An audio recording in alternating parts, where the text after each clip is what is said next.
What's up, everybody? I am Jesse. We're GameOverJesse, as all of you may know me. I am here with the amazing Daniel. Hello! The beautiful Ilya. Guten Abend.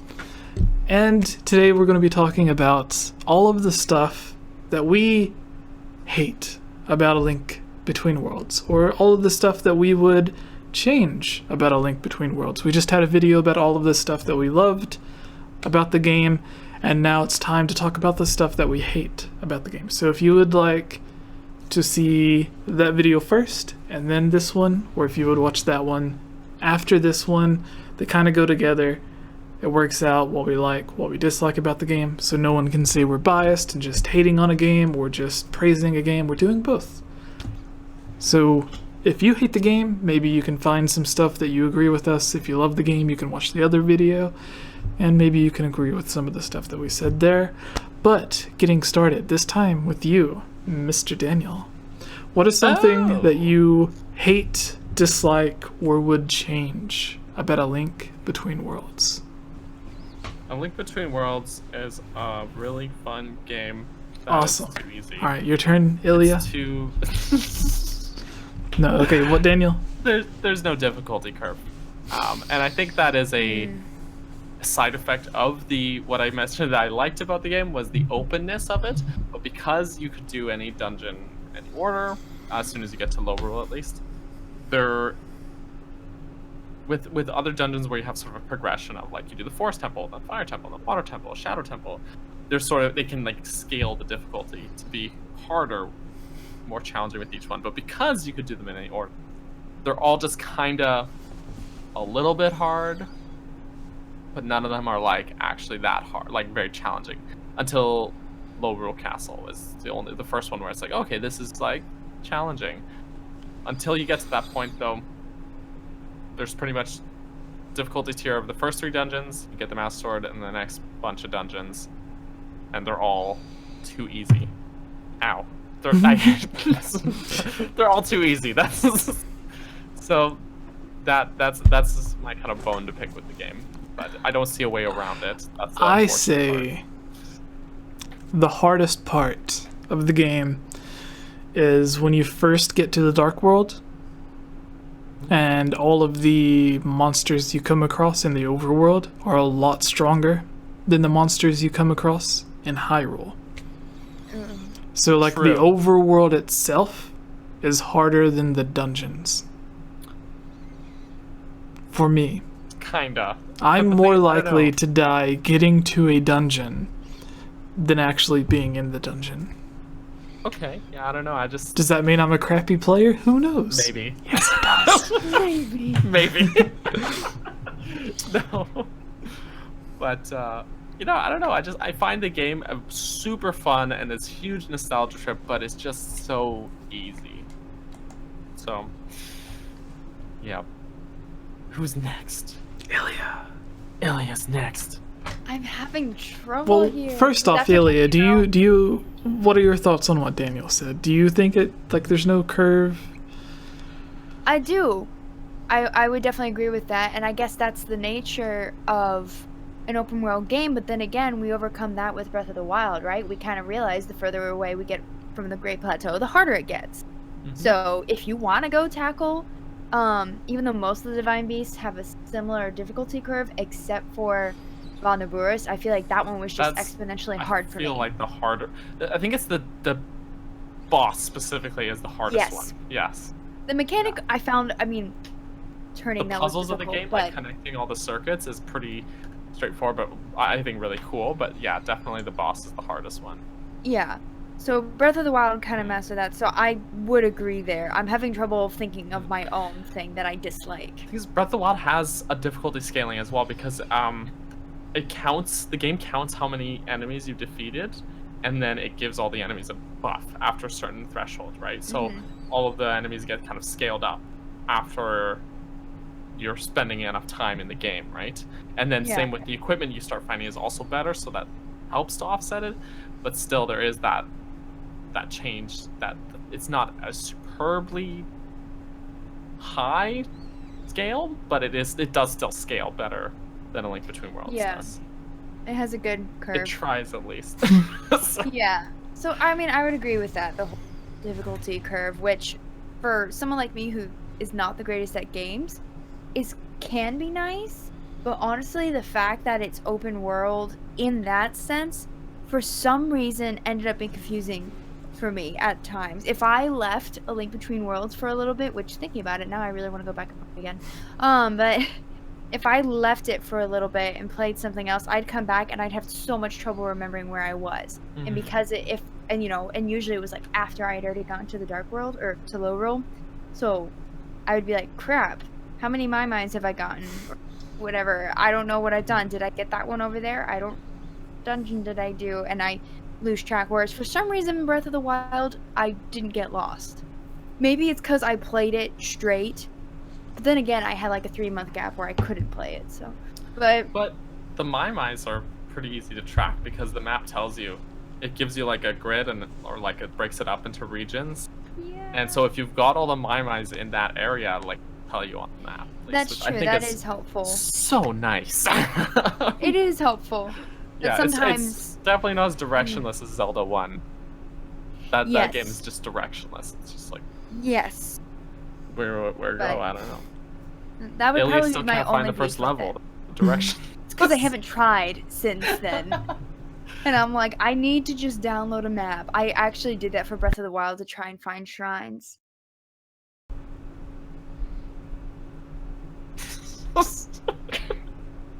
I will get a map eventually. But there are other games I want to finish first.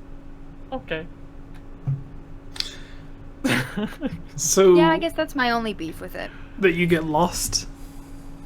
That it's hard to just pick it up, back up. At least for me. This is probably just me. But I have a hard time just picking it back up once I've gotten to low rule afterwards. Because I'm like, wait, which dungeon did I do? Which one do I want to do next? I like that I can just buy my weapons and, be like, oh, good, I want the hook shot. That's But- true. I love that. I do like that. Whereas, as linear as a lot of Zelda games are, you're like, oh, I just did the Forest Haven in Wind Waker. Alright, I know what I gotta do next. And I know what I have to do next, especially like Ocarina of Time or something. But it's not a horrible thing, but it gets frustrating for me. You guys are going to hate me Uh-oh. because no. the thing that I dislike the most, or that I would change about the game, would completely change, like, the entire purpose of the You don't like Ravio. second 2/3 of the game, or yeah, the last 2/3 of the game. Is it what I said was good? No, You're no, gonna no. Say it's bad. It's the item system. Oh, really? No, it's Ah. good. I love going into a dungeon and getting a weapon. Okay. I don't like the fact that I could just go get all the weapons at once and then go into a dungeon. But it actually incentivizes rupee to matter. True. That's the thing. And especially, it's so punishing to die in that game if you haven't bought the items off Ravio, if you're still renting them. It's so punishing to fall down and But die if and you- see all your items get scooped up. If that happens, then you can just restart your save file. It's and then true, you but have when all the was stuff last time again. you saved? What if you haven't saved in a while because you're a dummy? Well, then I don't know. I don't know. But yeah, like the thing to me is it made when I think of a dungeon, Mm-hmm. I think like the three things to me, aside from the puzzles in every room, is Mm-hmm. the mini boss, the dungeon item, the main boss. Okay. So taking away 1/3 of the big part of a dungeon, like when you think of the forest temple in Ocarina of Time, I think about getting the bow and arrow, the fire temple, getting the megaton hammer, like that hard puzzle where like you have to be very careful while you're running on very narrow platforms. Oh yeah, I remember that one. Yeah. So like imagine the fire temple without that room. Like Link or whatever you Sounds name a lot your less stressful. whatever you name your character. Obviously, Darunia's character, like he names his son after you. Right? That's his son? Yeah. Okay, so Yeah. imagine him being like, "Hi, Daddy went into the fire temple to stop Volvagia. Here, take this." Yeah. Or And you're then- like, good thing I rented the Megaton hamster already. Yeah, good thing the mask salesman started selling stuff I can actually use. But yeah, no, I that's see your point. Yeah. I think I was just so enthralled with being able to buy the hookshot and yeah. or already Yeah. have it. Or just the fact that it was a big mix up. Like, oh, okay, I can get all the items, or I can Yeah. pick which items I need or something. I think I was maybe But in have that. I didn't really defense, think of it that way, but I see your point because there is something good. okay, so in defense of buying your weapons, You're oh no. what happened? Oh sorry, y'all legged out. Okay, so So- in defense of buying the weapons, Yeah.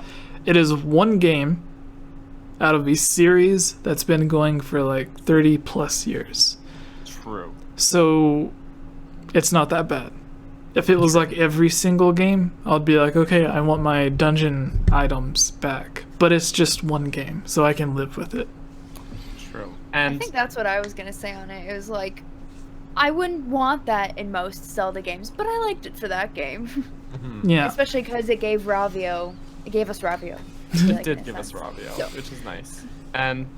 But I see your point though, because there is something about it with when you find an item where you're going through a dungeon and there's all this stuff you cannot, and then you do an epic fight and it's like it unlocks all this stuff. Like you're like, oh, there's that room with that thing, and now I can do that now. Yeah. And I gotta go find all this stuff because now I can do that. And then It's like the There's Metroid something- aspect. yeah, but on a smaller scale because it's not the whole world. It's just that Mhm. one dungeon. So it's like little tiny Metroids. Yeah. But And even in Ocarina of Time, there's like the one room, even after you finish the Deku Tree, there's the one room that's sealed off. And then after you get the bombs, oh, it's like a bomb. Yeah, you can go back.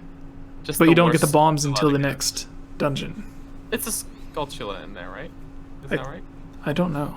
If I'm remembering correctly, but like the worst one to get because it's just it's so out of your way. There's a room you have to go into Dodongo's cavern as an adult. With the hook shot. Oh Hook shot, yeah. Like you go in And and it's you just- go right.